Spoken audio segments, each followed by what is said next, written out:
Good morning, everyone. Thank you for joining us. Rather, good afternoon, everyone. It's already 1 o'clock.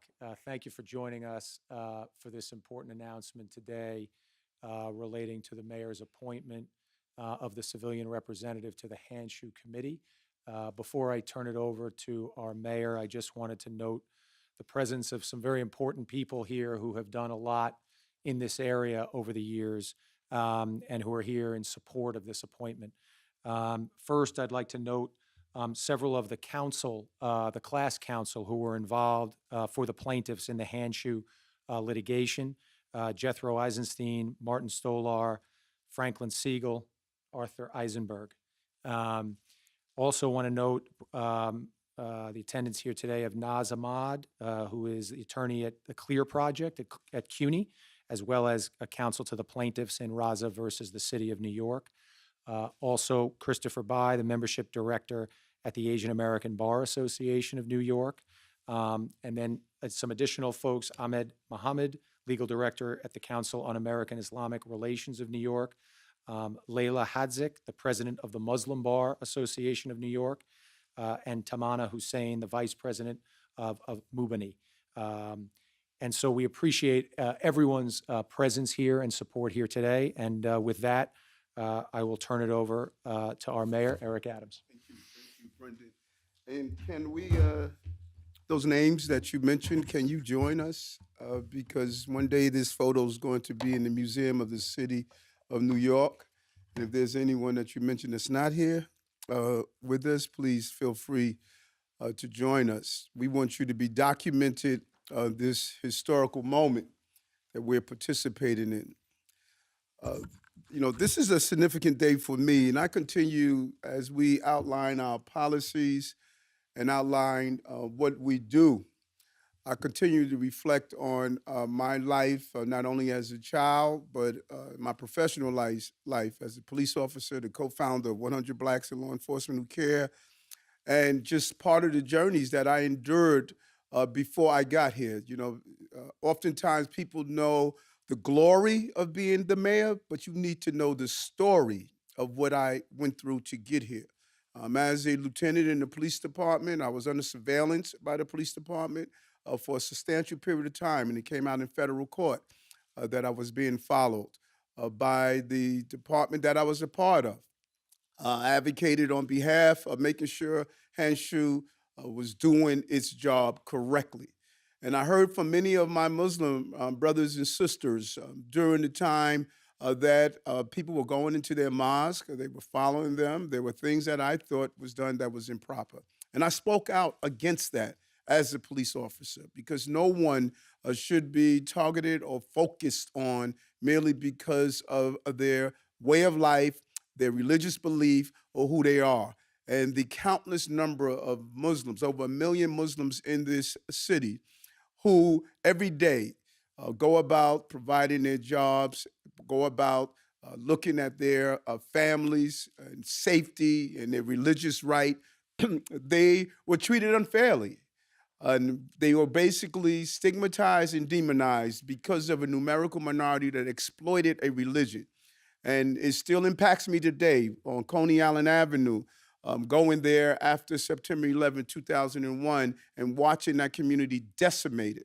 I stood on 30th Street and 3rd Avenue, where young men were swept up in the middle of the night in federal penitentiary, calling for the right for them to be treated in a fair way. So this announcement today is not an announcement I'm doing because it's politically correct, but it is another area of my life that I am saying, from what I've learned, what I saw, that this is the right thing to do. And so congratulations to you, and congratulations to all of you who have been an advocate. You were waiting for this moment for us to do the right thing in the Handshoe area and making sure it was done right. And so Brendan McGuire, my counsel, he found you. He stated that, Eric, I have the perfect person. And I looked over your resume, and I was just really pleased. And it may get lost in the complete story, but there's some significant things that I zeroed in right away. John Jay College, my alma mater, CUNY Law School, Your dad was a cab driver. Still is a cab driver. And when you look at the makeup of not your resume, your professional resume, it's the makeup of your life. That is the qualitative, emotionally intelligent people we need to be in these important decisions.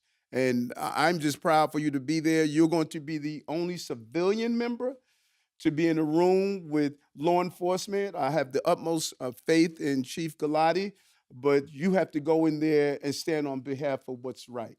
You know, we have a myopic view sometimes when we're in law enforcement. We view things differently, and we need that civilian oversight and view at the table, because this is not a police state. This is the United States. And that means our civilian runs our country. And so your presence is important. So it's my honor to appoint to this important Handshoe Committee, Mohammed Furadi, as the civilian representative of the Handshoe Committee. He's the first Muslim American to fulfill this important role, something that if you are keeping count, you hear that often in our administration as we dismantle those historical barriers that prevent successful, qualitative people to come into an administration and make these decisions that impact the diversity of the city. I know how important it is, and I am deeply committed to fairness and accountability in policing. And as mayor, it is my responsibility to ensure that all New Yorkers, regardless of their background, enjoy equal protection under the law. The guidelines that regulate police investigation to political or religious activity were created back in 1980s during the time of my start in law enforcement. And in 2017, the Handshoe Committee was created in response to federal lawsuits that allege improper investigation by the NYPD into the Muslim community. So it's especially fitting that a respected member of the Muslim community is appointed to this oversight role. We did not hear one negative thing about your appointment. And that's impossible with a city with 8.5 million people and 35 million opinions. You know, no one had a negative comment about your appointment. And so you are the person that's the right person for the right time, and you received overwhelming community support, not only in your community, but outside your community. Your experience as a litigator who has served as the chair of the executive committee of the New York City Bar Association, and I'm proud that you served on our advisory committee on the judiciary. Mohammed, you have continued to serve all New Yorkers and will be the civilian representative of the Handshoe Committee. Our city prosperity depends on justice and safety, and civilian oversight makes justice for all possible. And now I want to invite Mohammed to speak and just say congratulations for you and thank you for taking this awesome responsibility. Thank you very much.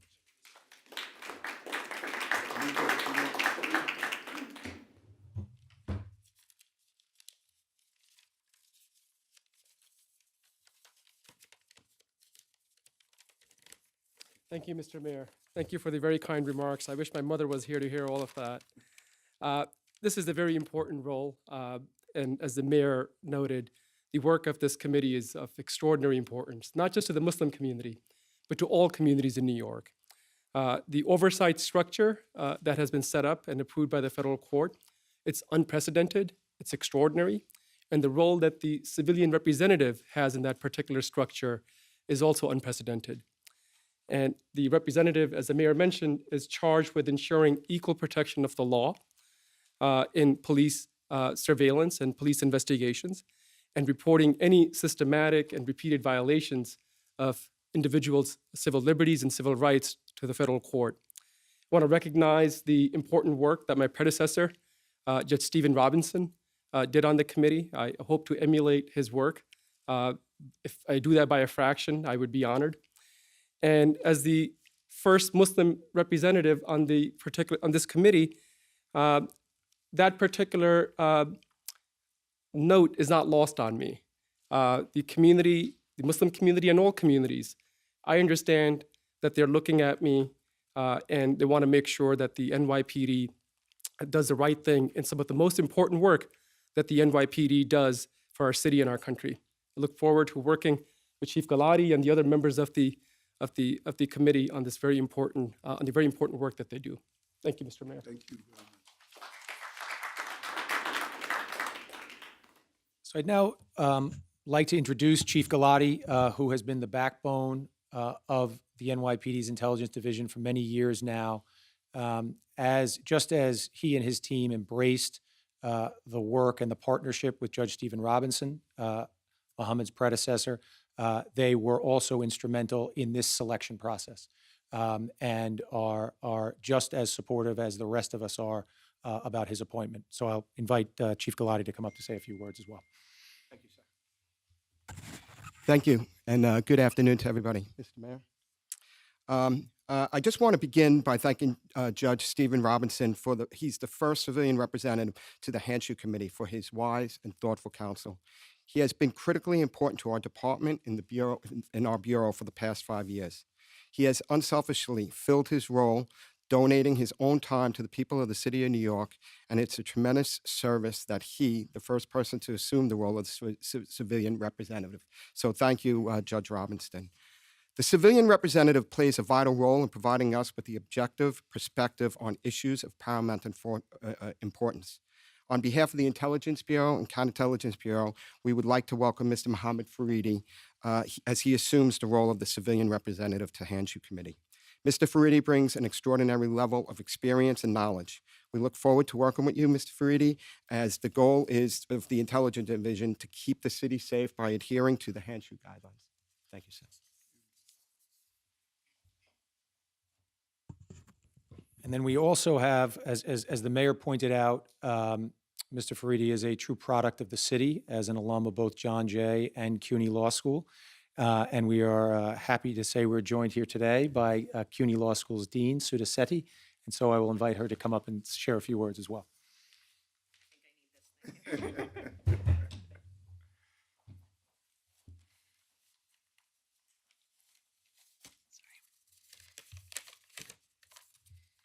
So thank you very much, and thank you, Mayor Adams, for having me, and to the entire staff for your work with the Hanshu Committee, and for your appointment of Mohammed Faridi, a proud alum of CUNY Law School, as the civilian representative. I also want to acknowledge the work that Naz Ahmed and Ramzi Qasim from the Creating Law Enforcement Accountability and Responsibility Clinic at CUNY Law School have been doing over the years, often with Mohammed and his firm, Patterson Belknap, to advocate for New Yorkers who are in need and New Yorkers who perhaps have not been treated as fairly as they should by the systems that help to protect all of us and to keep us safe. I acknowledge, like many of us, that Mohammed is a wonderful, devoted lawyer and servant. And as the Dean of CUNY Law School, I get to thank him not so much for his work with the City Bar and everything else, but for his work with the law school, for giving back to us and our community at the Law School Foundation, for being a thought partner, and generosity of mind and spirit with what you do. And I am sure that those are the qualities that you will bring to this important, crucial work that the Hanshu Committee is doing. You exemplify what we do at CUNY Law School in terms of law in service of human needs, and doing that in an important role that helps us live up to the ideals of protecting New York and protecting people's human and civil rights everywhere. So congratulations, Mohammed, and thank you for the work you're about to embark on.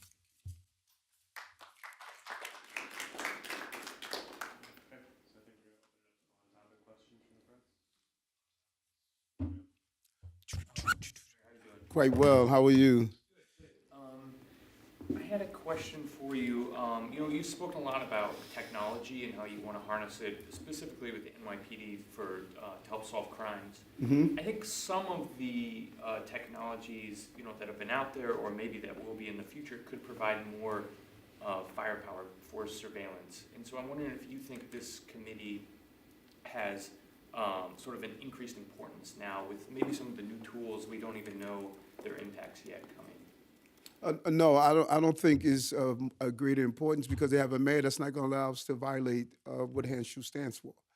I think that we sort of underestimate having a mayor that fought on behalf of not having over abuse and protecting people. You cannot break the law to protect people within the law.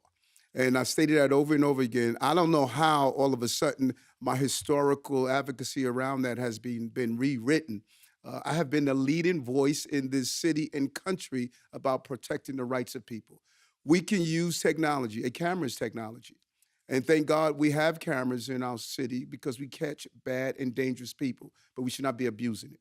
We're not going to abuse the law and hide behind we're protecting the law. And like I stated, I have utmost respect for the ability of Chief Galati. He has done an amazing job of keeping our city safe and going after those who want to destroy our way of life.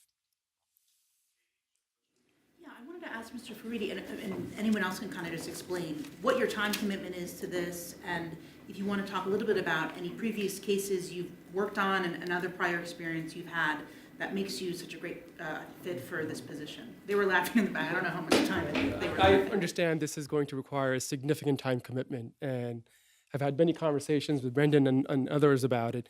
And to make space for this in my time, I'm going to step away from Mayor, your committee on the advisory committee on the judiciary, which was another significant time commitment. I do some work at the Bar Association, and I'm going to step away from that. And my firm is fully committed to giving me the opportunity and the time to work on this. I will have to deal with my clients. That's a different issue, but I'm sure my clients will also be happy to see me serve the city in this role. Teach at Fordham's Law School as well. I do teach at Fordham now, and I teach one semester a year, and I think I'll have to reconsider that next year. My semester this year is going to come to an end in May. I've enjoyed teaching. I've done it for the past 5 years, and I think I'll have to reconsider whether I want to do that next year. Just considering this committee it's mostly made up of NYPD, how much power does the civilian member have to influence decisions or investigations? A lot. The way the Hanshu guidelines are laid out, if he or she believes something is done incorrectly, they have an opportunity to communicate with the police commissioner, and then they can go to the judge. So there's some real protections here, and the goal is to make sure it's effectively done.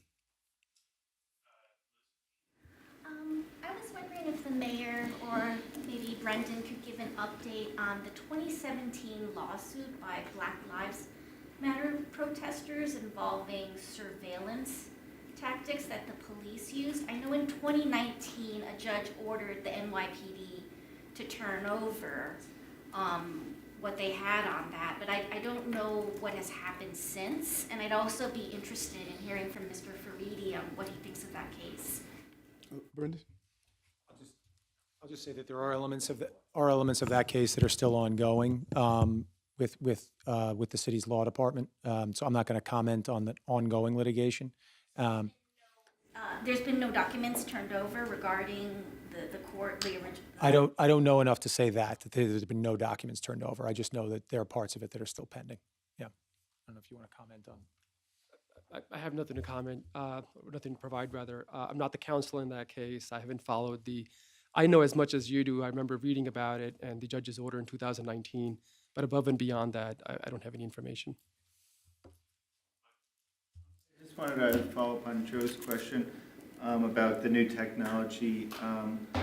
Is that, for instance, facial recognition technology, is that something that even the Hanshu Committee is responsible for looking at? I was wondering if somebody could give us a sense of what specifically, my understanding is that it's to determine whether an investigation should be brought forward on terrorism or political activity, but can somebody just give us a sense of what it encompasses and what it doesn't? So what it really encompasses is the justification for an investigation in layperson's terms, and it's not looking at a particular types of issues like surveillance or the use of search warrants or other types of law enforcement techniques. What it is doing is it is ensuring, consistent with the consent decree in the case, that the NYPD is following the guidelines as those are prescribed as they justify a case, when they open a case, when they characterize a case in a particular way. And so there is an incredible, this is, and Mr. Faridi commented on it earlier, this is an incredible mechanism. This is not common in the rest of the world. It allows for this committee, and in particular this representative, to get access, and Chief Galati can speak to this, to get access to incredibly sensitive information in real time to ensure that there is this civilian outsider perspective. In the case of Mr. Faridi, a non-law enforcement perspective. He does not have a law enforcement background. And that is also, I think, important to point out. So it is about the what they call the justification or the predication for investigations to ensure that the foundation for those is solid before they proceed. Just a quick follow-up. Do you feel that this sort of mechanism should be replicated in municipalities, other parts of the country? I mean, it sounds like it's pretty unique to New York City. And it is. When I speak with my colleagues across the country, I think that people can learn from what the Hanshu decision has brought about, and I think it's something that could be duplicated. They must do the analysis to determine that does it fit what they see as proper practices in their municipalities, but I believe it's a real plus. And hopefully others will look at what we're doing, having that civilian aspect of it. I just believe it's crucial. There's a sense, at least among some folks, that the NYPD takes the threat of left-wing protests, for example, Black Lives Matter, more seriously than right-wing, for example, pro-life protesters, that sort of thing. Do you have this sense? I mean, do you think that the NYPD could, I don't know, I guess, is the NYPD biased in that way? Would you like to see any changes? And what do you personally think is the biggest threat, the biggest political threat to New York City? You know, when I became mayor, I was able to get briefings on some of those sensitive issues.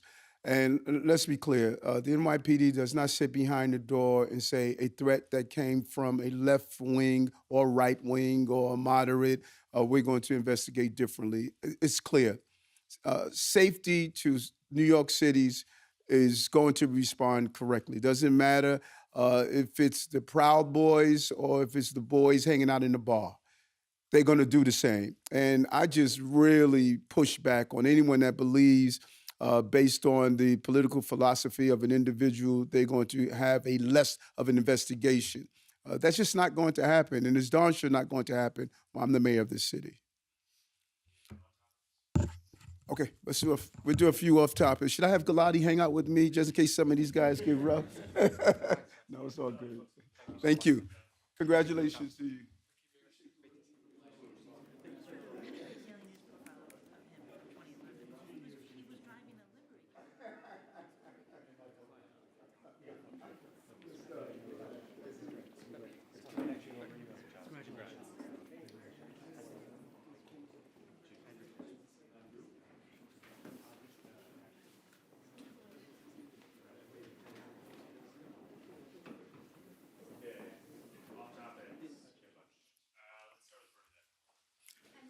Bernadette. So yesterday, Florida Governor Ron DeSantis was in Staten Island, a place that's very popular with former President Donald Trump.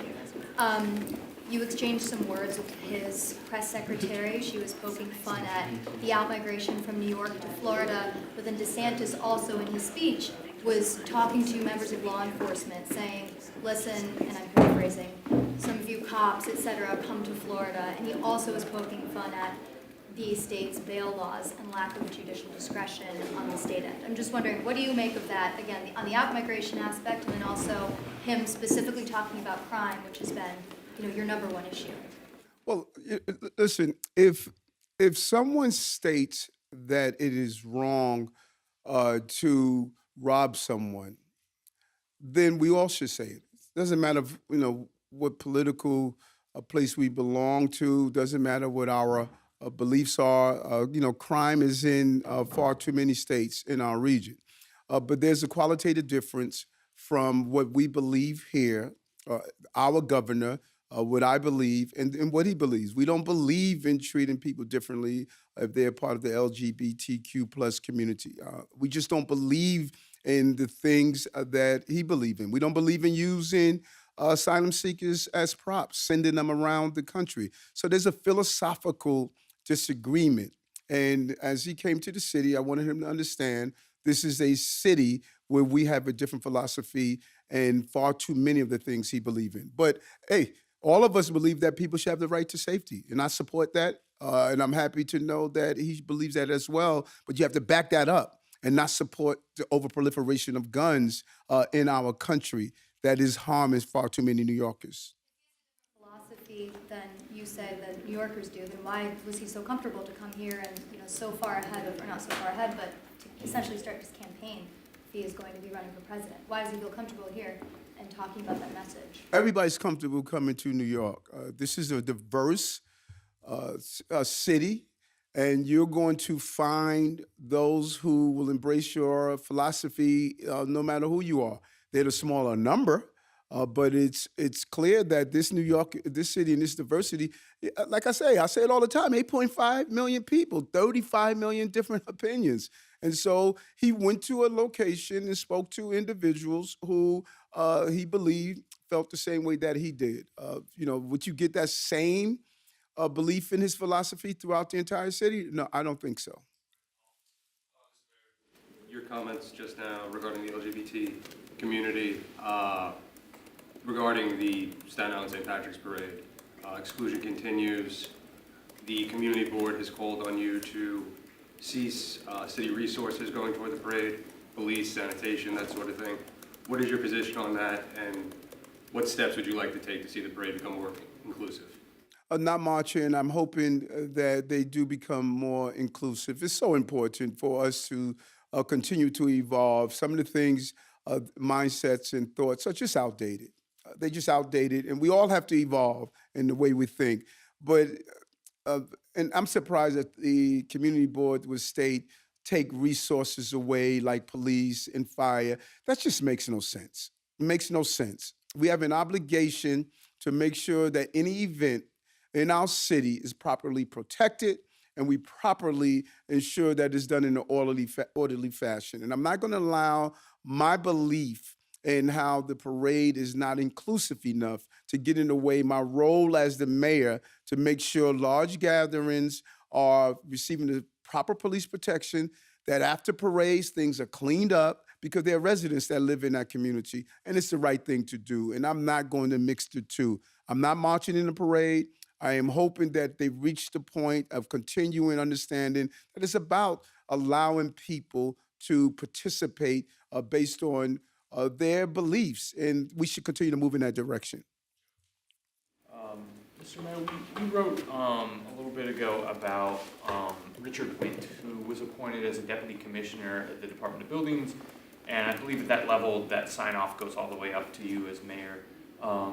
I was wondering if you could talk a little bit about, this was a big role and a big jump for him from where he was as an assistant chief inspector, just what some of his qualifications were. And then, just a quick follow-up, a lot of other employees at that level, and I think in all city government, kind of go up through a lot of different steps, promotions and raises. So I'm curious, he made a pretty big jump. Was there any sort of special circumstances that contributed to that? The former commissioner that was there did an extensive search and came up with the best names. And when it was brought to us, my administration, on all high level, I raised the question. I said, why are we doing this? This is a substantial increase. We brought them back in, which I normally don't do. We brought them back in as a second round to justify. It was clear from the commissioner, he was the best qualified. He brought a level of expertise and experience that was important. And after speaking to the commissioner and deputy mayor, we said, okay, you can move ahead. Now, we've had a number of people, if you do an analysis, that has substantial increases because there was a lot of experienced people who were being left behind, who had great ideas. They brought great expertise, great knowledge in government, but for whatever reason, they were not allowed to move up. And so if you were to do analysis of how many people who were in the fields for years, that they were brought to us in our analysis, and we stated that this is a good decision and a good movement for them. And based on what was shared with me, he was the best qualified that put in for the position. The commission at the time felt that he would have done. He's going to do a great job, and I have not heard any complaints over there. But we need to be clear, because I don't want to get a distorted view. This is not a friend. This is an employee. that was brought to me by the commissioner. You were talking about some of the other folks who kind of were in that same position where they had kind of been overlooked. Do you mean just within DOB, or have you found that in other agencies? Other agencies. I found in many agencies, and I have to take my hat off to the deputy mayors and the commissioners, they have gone into their agencies and started to look for talent that was overlooked for many years. And they brought that talent forward. And not only did it help in our diversity, it helped diversity in gender and ethnicity, it also allowed us to hear from people who were on the ground, not only in the Department of Buildings, but in several of our agencies. We've had a lot of talent that was sitting on the bench, and we've opened the bench to hear from those different groups. And I'm very excited about the product. And one could critique this administration as much as possible, but I mean, our talent and this team is a great team. This team is a committed, dedicated team, and we continue to move the ball down the field with all of the crises that we've been inundated with. This team is doing an amazing job. I'm going out tonight to ride the subway with some of our outreach workers. Many of them were doing this job, had great ideas. They should now move up. They shouldn't have to only spend their entire career doing the same job when they bring more expertise. Mr. Mayor, two of my colleagues last week had a story on Gothamist and WNYC about you appointing yourself to the MTA's Capital Review Board. That came through a FOIL, not from an announcement from your office. So one, why keep that a secret? And then two, what's the message you're trying to send to the MTA and the governor by appointing yourself? Well, did you get my smile? Well, first, former First Deputy Mayor Lorraine Grillo stated that it was through her office that we wanted an appointment. It didn't necessarily have to be me. We wanted an appointment from the mayor's office. I have stated it several times that I believe the New York City should have an appointment from each borough that would sit on the board. I think New York City is treated unfairly. The largest ridership with the economic engine, we are just not having our voices being heard. So it wasn't that Eric needed to sit on the board. That was not it. It was that First Deputy Mayor Lorraine Grillo stated that from the mayor's office, someone should sit on the board. Well, I have so much to do, it could be anyone, Brendan can do it, Yes. I wanted to ask you, my colleague Greg Smith today wrote a story about DCAS and the city auctioning off for really pennies on the dollar some of the hundreds of millions of dollars of items that were purchased during peak COVID under these sort of emergency procurements. A follow-up question is, some of the stuff that was auctioned off is stuff that you think the city might want if there ever is another situation like we had with COVID. Does the city feel confident enough, with its stockpile of hospital gowns? And remember, back in 2020, we didn't have hospital gowns. So is there confidence that the city already has enough stuff or could easily get this if there is, unfortunately not, but if there is another pandemic? And I guess if you have any thoughts on, I know you weren't the mayor at the time, but it was a lot of money spent under these emergency contracts and not as much coming out after. This is a case where the rule does not fit the circumstance. The charter calls for a 90-day stockpile. After that 90-day, we have to make the determination, of my understanding, either to auction it off, give it away, or discard it. That's just a bad rule. And so as you stated, hundreds of millions of dollars were auctioned off for $500,000. We need to re-examine that rule. COVID created an environment that none of us expected. And so we had to purchase far more than what we would have traditionally purchased.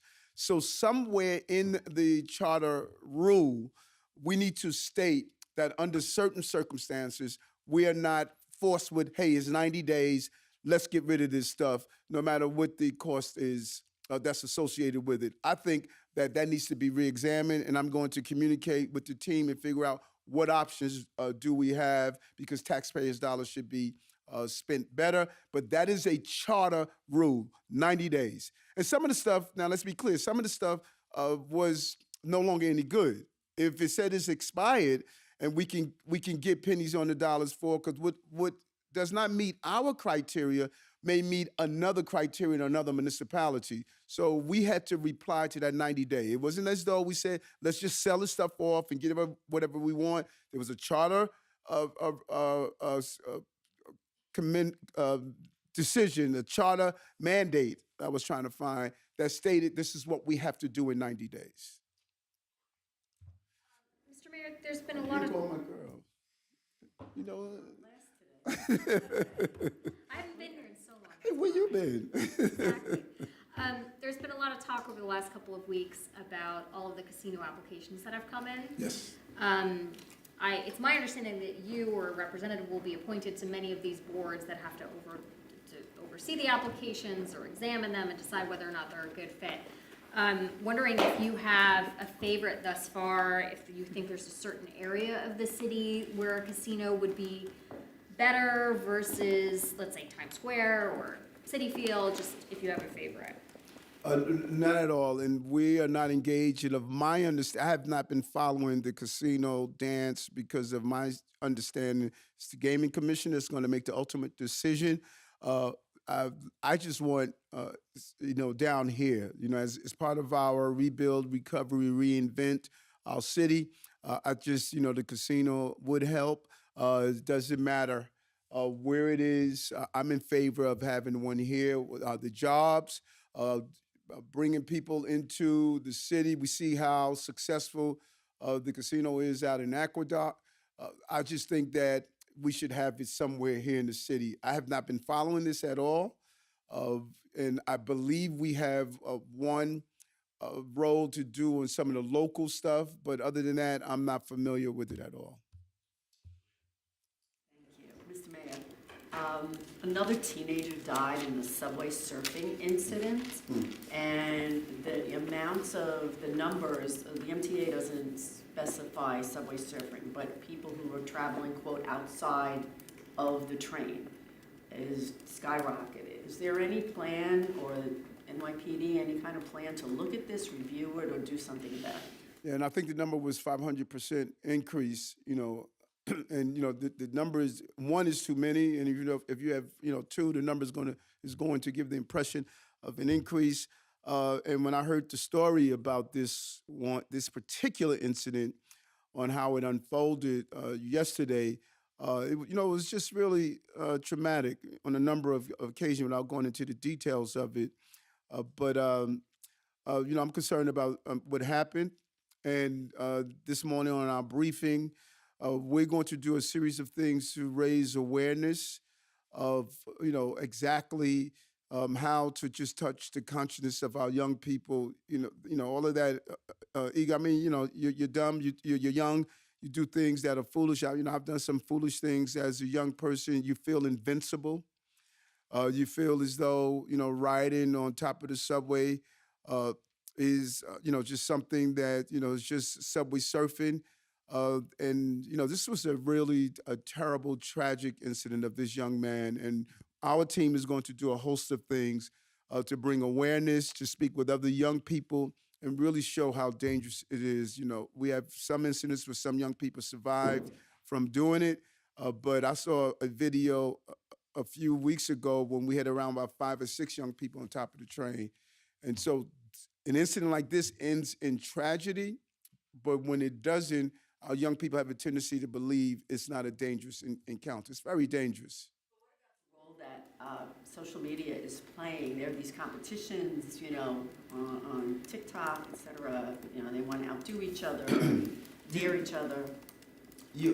I don't think that we have properly analyzed what social media is doing to us in general, but specifically to our young people. And I am hoping that the president calls a national blue ribbon commission to really analyze this thing that has really dropped into our lives, how it has impacted young girls on how they feel about themselves. There is this social media contest that you doing a competition of going to steal. I think the cars are Kia cars, one of these cars, that the young people are doing. Subway surfing. I mean, when you look at I don't know if we really understand that when you're in your most impressionable years and you are being fed this stuff all day, every day, some of these sites, they're more addictive than drugs. People can't get off them. And you start duplicating this behavior. And we must look at drill music, some of these things we're calling our young people to do, how to define in themselves, depression, teaching suicide. I mean, this stuff is just how to make a gun. And then they act like they're not doing anything wrong. They know their algorithms. They know who they're going after. They know what they're seeking. And then when you look at what happened in Buffalo with the Buffalo shooter, he was radicalized on social media. Social media is impacting our lives, and they're robbing our children of their innocence. And I just believe on a national level that I think the national government must come in and say, what is the corporate responsibility of social media? And I'm just surprised this hasn't been done. And I've been talking about this for some time. There's a role social media is playing in what we're seeing carrying out in our society. Just to follow up You on gave him Bern- 2 questions? To follow up on Bernadette's question before on DeSantis, and it came up about the attrition and police migrating to down south to Florida to take jobs there. Does the NYPD need to hire more officers to account for that? And in the budget process, the ongoing budget process, how many more cops does the city need if that's the case? We'll give you the exact number of how many more police officers we need. And I stated this before. It was a misnomer that no one wants to join the New York City Police Department. That's just not true.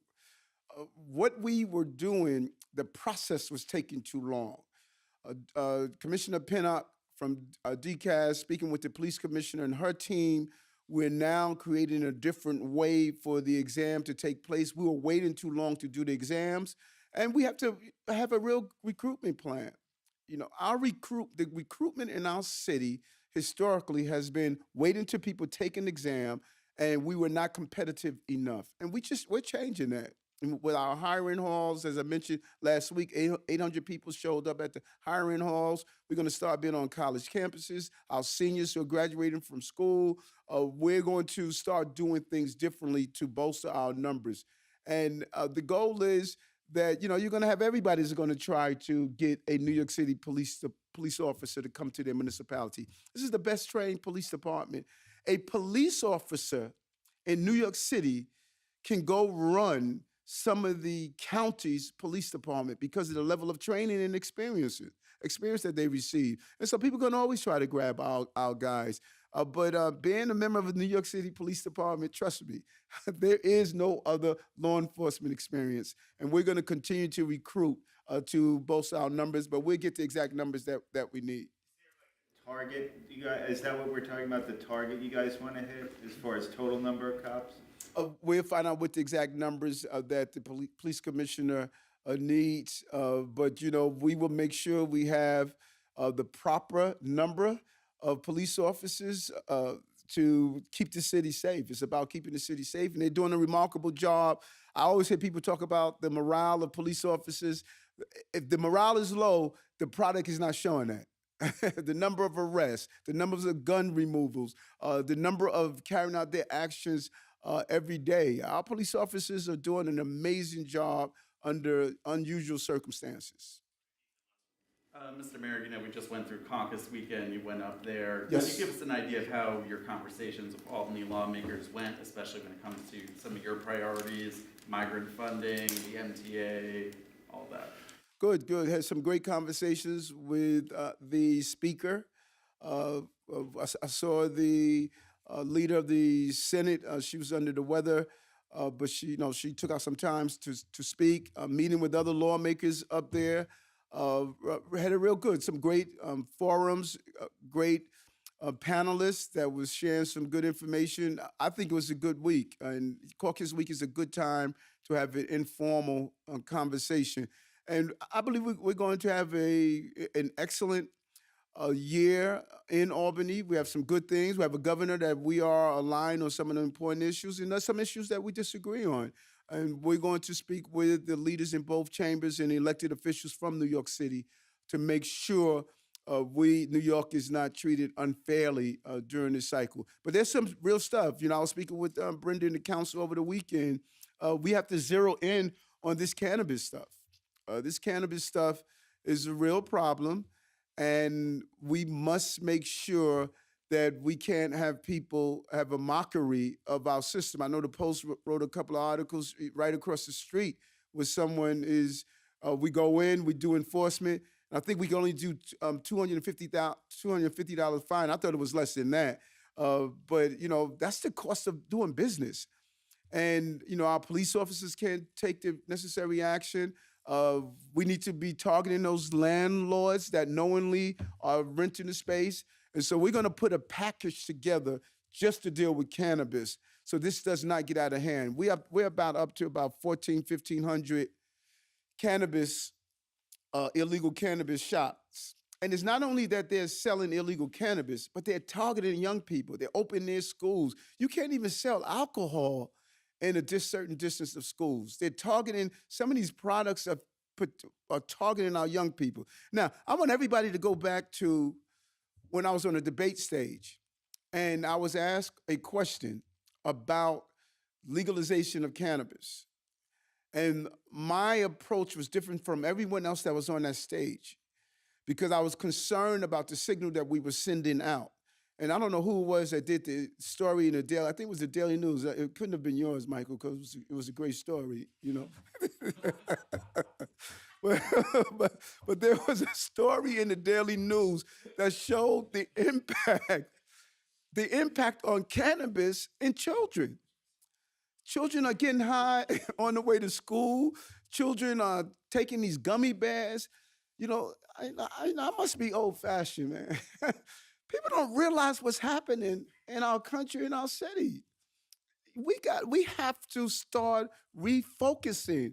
These children are waking up in the morning, going into the store, getting gummy bears that's laced with marijuana, and then they're gonna go in school and learn, and they're opening up all around us. No. We are losing our grip. And because I say no to that, I gotta be the bad guy? No, I just know what it takes to raise healthy children and families. And we have created an environment in this city and countries where we are harming our children. We always talk about build a better planet for our children. We have to build better children for our planet. And we're not doing that. Thanks a lot.